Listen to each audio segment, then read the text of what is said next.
So hello everyone, welcome back to our channel. मैं हूं Krishna, about thousand of important topics.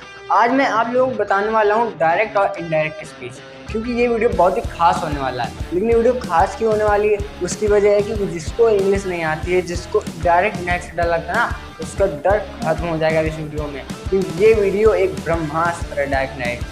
पिछले video में मैंने आपको एक्टिव पैसिव चेंज करना सिखाई दिया था, और इस वीडियो में मैं आपको डायरेक्ट नाइट भी बता दूंगा। फिर आपके बचेंगे, अगर आप फर्स्ट ईयर में हो तो आपकी सिंथेसिस बचेंगे, वगैरह ट्रांसफॉर्मेशन बचेंगे, तो उसको मैं बाद में अगले वीडियो में बता दूंगा। पहले समझते हैं डायरेक्ट नाइट क्या होता है।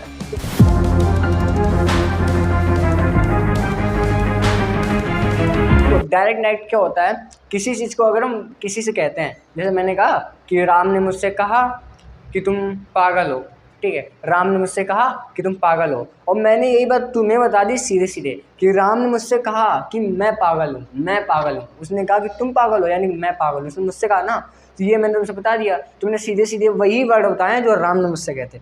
बट अगर मैं यही चीज़ थोड़ा चेंज करके बताऊँ कि राम ने मुझसे कहा कि वह पागल है, यानी कि मैं तुम्हें बता रहा हूँ, इसमें थर्ड पार्टी होता है। थर्ड पार्टी कैसे, और ये समझते हैं, देखिए और समझते हैं इसमें थर्ड पार्टी क्या होता है।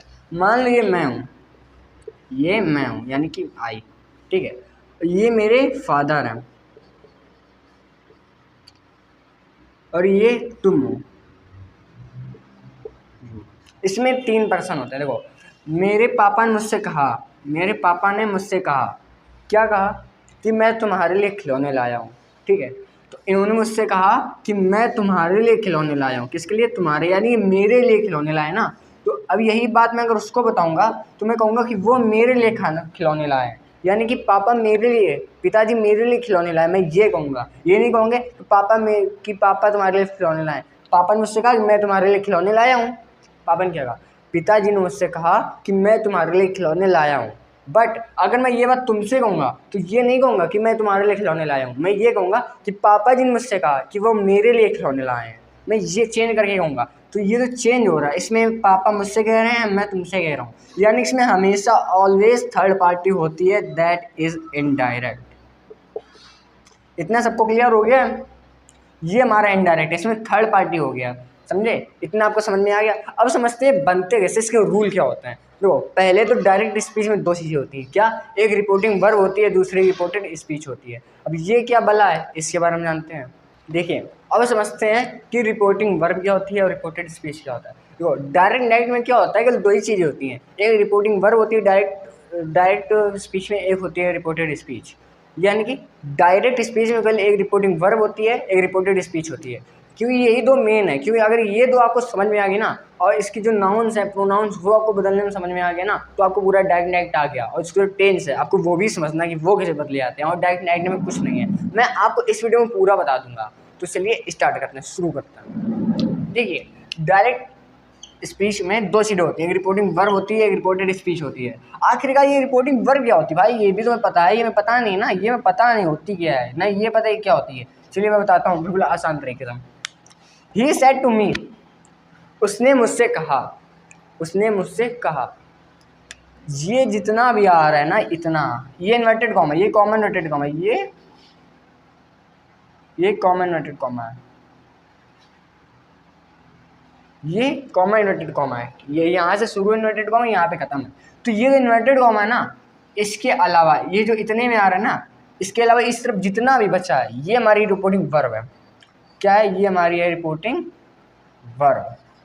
और इसके अलावा जो भी बच रहा है वो हमारी रिपोर्टेड स्पीच है। यानी कि इसमें इन्वर्टेड कॉमा के अंदर रिपोर्टेड स्पीच होती है, यानी इन्वर्टेड कॉमा के अंदर रिपोर्टेड स्पीच होती है। ठीक है, इतना आपको समझ में आ गया। अब देखो दूसरे सेंटेंस में बात कर लेते हैं। अब sentence, Sam said to me, Sam said to me, ये देखो, ये गौर से देखना, ये जो है, ये रिपोर्टेड स्पीच जो है, क्यों है रिपोर्टेड स्पीच? ये क्यों है रिपोर्टेड स्पीच? क्योंकि इन्वर्टेड कॉमा के अंदर है, तो रिपोर्टेड स्पीच हो गई। ये क्या हुई? Reported speech. बट ये जो इन्वर्टेड कॉमा बाहर है, ये रिपोर्टिंग वर्ब, यानी जिसमें जिससे बात कही जाती है, रिपोर्टिंग वर्ब, यानी वो जो रिपोर्ट कर रहा है उसके बारे में कही जाती है। ये रिपोर्टिंग वर्ब, ये रिपोर्टेड स्पीच। आपको इतना समझ में आ गया? अब समझते हैं बनते कैसे हैं। तो पहला जो हमारा पहला नियम है वो है टेंस चेंज, यानी कि हमें एक प्रेजेंट का टेंस किस में चेंज करना है, पास्ट का टेंस किस में चेंज करना है, फ्यूचर में कौन से विल शैल कहाँ चेंज करने हैं, इसके बारे में जानते हैं, तभी तो हम बदल पाएंगे ना। इसके बारे में पहले जानते हैं हम लोग। तो देखिए समझते हैं। पहली चीज़ तो ये है कि अगर कोई जो टेंस है, सेंटेंस है, वो प्रेजेंट इंडेफिनिट में आ रहा है तो किस में चेंज होगा, ये देखते हैं। देखो, अगर कोई सेंटेंस है, अगर वो प्रेजेंट इंडेफिनिट में आ रहा है, किस में आ रहा है, प्रेजेंट इंडेफिनिट में आ रहा है, तो ऑलवेज वो हमेशा पास्ट इंडेफिनिट में चेंज होगा। यानी कि प्रेजेंट इंडेफिनिट की हेल्पिंग वर्ब क्या होती है, डज होती है, डू होती है, निगेटिव या इंट्रोगेटिव में, ठीक है। अदरवाइज उसमें एस या इज लगाया जाता है सिंगुलर में, ठीक है। बट यही चीज़ अगर आ रही ना तो ये पास्ट में चेंज हो जाएगी। अगर निगेटिव या इंट्रोगेटिव डिड लग जाएगा डज या डू की जगह, मतलब अगर ये निगेटिव या इंट्रोगेटिव है तो डज या डू की जगह क्या लग जाएगा, डिड। लेकिन अगर ऐसा नहीं है, अगर इसमें एस या एस आ रहा है सिंगुलर में, क्या आ रहा है, एस या एस आ रहा है, तो ये चेंज होगा किसमें, सेकेंड फॉर्म में। ये सेकेंड फॉर्म में चेंज होगा, क्योंकि भाई यही तो पास्ट इंडेफिनिट है। सेकेंड फॉर्म जो है यही तो पास्ट इंडेफिनिट है ना। ये जो डू डज है ये हमारा प्रेजेंट इंडेफिनिट है। तो इन शॉर्ट बात क्या है, हमारा प्रेजेंट इंडेफिनिट पास्ट इंडेफिनिट में, हमारा प्रेजेंट कॉन्टिन्यूअस पास्ट कॉन्टिन्यूअस में, प्रेजेंट परफेक्ट पास्ट परफेक्ट में, एंड परफेक्ट कॉन्टिन्यूअस ये हो जाएगा पास्ट परफेक्ट कॉन्टिन्यूअस है। यानी प्रेजेंट के जितने भी टेंस है ना वो सारे पास्ट परफेक्ट में चेंज हो जाएंगे, या पास्ट परफेक्ट कॉन्टिन्यूअस में चेंज हो जाएंगे, पास्ट कॉन्टिन्यूअस में चेंज हो जाएंगे, या पास्ट इंडेफिनिट में चेंज हो जाएंगे। इन शॉर्ट जितने भी प्रेजेंट के टेंस हैं, जिसमें कि इज, एम, आर, वाज, वर में चेंज हो जाएंगे, और डू डज है डिड में चेंज हो जाएगा, हैज़ हैव हैड में चेंज हो जाएगा, और हैज़ हैव बीन वगैरह जो है वो सब हैड बीन में चेंज हो जाएंगे। तब तो समझ में आ गया। अब हम बात करते हैं पास्ट के, जो वो किस में चेंज होते हैं, ये समझते हैं। अब समझते हैं कि पास्ट जो है वो उसके टेंस किस में चेंज होंगे। देखो, अगर पास्ट इंडेफिनिट आ रहा है, ठीक है, अगर पास्ट इंडेफिनिट का टेंस आ रहा है तो ऑलवेज पास्ट परफेक्ट में चेंज हो जाएगा, इतना भी याद रखना, ठीक है। पास्ट परफेक्ट में होगा चेंज कौन सा, पास्ट इंडेफिनिट, यानी कि ये जो है ये इसमें चेंज हो जाएगा, किसमें, इसमें चेंज हो जाएगा। प्रेजेंट पास्ट में जो प्रेजेंट होगा वो पास्ट में चेंज हो जाएगा, लेकिन पास्ट इंडेफिनिट है तो पास्ट परफेक्ट में चेंज हो जाएगा। पास्ट कॉन्टिन्यूअस किस में चेंज होगा, past continuous past perfect continuous में चेंज होगा, ठीक है। और पास्ट परफेक्ट क्या है, ये नो चेंज है, ये नो चेंज है ब्रो। क्यों ये नो चेंज क्यों है, क्योंकि जो पास्ट परफेक्ट है ना, ये पास्ट परफेक्ट है क्योंकि पहले से में चेंज हो चुका है, तो ये नो चेंज हो जाएगा। अगर पास्ट परफेक्ट का टेंस आ रहा है तो पास्ट परफेक्ट ही आएगा, उसमें नो चेंज होगा, ठीक है। अगर पास्ट परफेक्ट कॉन्टिन्यूअस आ रहा है तो ये भी नो चेंज होगा, ये दोनों नो चेंज होंगे। अगर पास्ट परफेक्ट या पास्ट परफेक्ट कॉन्टिन्यूअस आ रहा है ना तो इसमें कोई चेंजमेंट नहीं होगा, इतना भी याद रखना। बस उसमें दैट, इफ या जो भी इसमें कंजक्शन है वो जोड़ दिया जाएगा, उसके प्रोनाउन चेंज कर दिए जाएंगे और कुछ नहीं होगा। अब समझते हैं फ्यूचर में, यानी विल और शैल में क्या होता है। तो देखिए, पहले इतना समझते हैं हम लोग कि ये फ्यूचर में क्या विल वैल्यू यही सब होती हैं, विल शैल वगैरह। अगर विल या शैल आ रहा है तो ऑलवेज वो पास्ट में चेंज हो जाएगी। फ्यूचर की क्या है, एक वुड में चेंज होगी, शुड में। लेकिन विल आ रहा है तो वो वुड में चेंज हो जाएगी, अगर शैल आ रहा है तो शुड में चेंज हो जाएगी, ठीक है। अगर विल भी या शैल भी आ रहा है तो वुड भी शुड भी चेंज हो जाएगी। अगर विल हैव या शैल आ रहा है या हैज़ आ रहा है तो वुड या शुड हैव या हैज़ हो जाएगा। अगर वुड हैव बीन, सॉरी यहाँ बीन होना चाहिए था,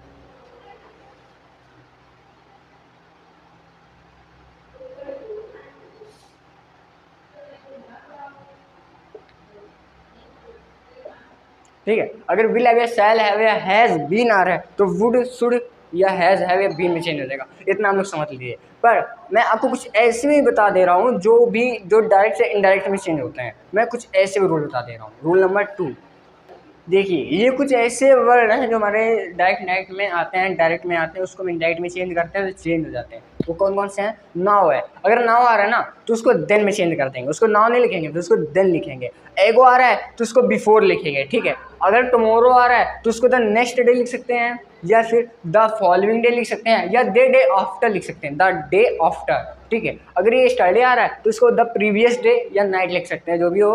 अगर ये स्टरडे है, ठीक है, ये स्टरडे नाइट है तो द प्रीवियस नाइट लिख सकते हैं। बट इतना याद रखना कि अगर इसमें द प्रीवियस डे है या नाइट है तो इसको क्या लिख सकते हैं, इसको कुछ और लिख सकते हैं, द डे बिफोर लिख सकते हैं। स्टरडे में क्या होता है, बीता हुआ कल, तो द डे बिफोर भी लिख सकते हैं। इसको टुडे आ रहा है तो उसको दैट डे, ऑलवेज, ये याद रखना, ये ऑलवेज, ये बहुत आता है, ये बहुत आता है, ठीक है, ये बहुत आता है। तो ये हमेशा टुडे हमेशा जो है किसमें चेंज होगा, ये दैट डे में चेंज होगा, किसमें, दैट डे। और ये हैंस है, ये देंस में चेंज हो जाएगा, 10 सो में चेंज हो जाएगा। तो इतने कुछ रूल्स हैं। अब मैं आप लोगों को कुछ एग्जांपल दे रहा हूँ चेंज करने की, देखिए सिंपल सेंटेंस कैसे चेंज आते हैं। फिर अगले वीडियो में आपको इंट्रोगेटिव, निगेटिव और वगैरह जो एक्सक्लेमेटरी, ऑब्जेक्टिव जितने भी हैं उस सारे में आपको चेंज करना सिखा दूंगा। लेकिन मैं ये बता दे रहा हूँ कि हमारे डायरेक्ट होते कितने प्रकार के हैं। हमारे डैड ने 5 प्रकार के होते हैं। कौन कौन से?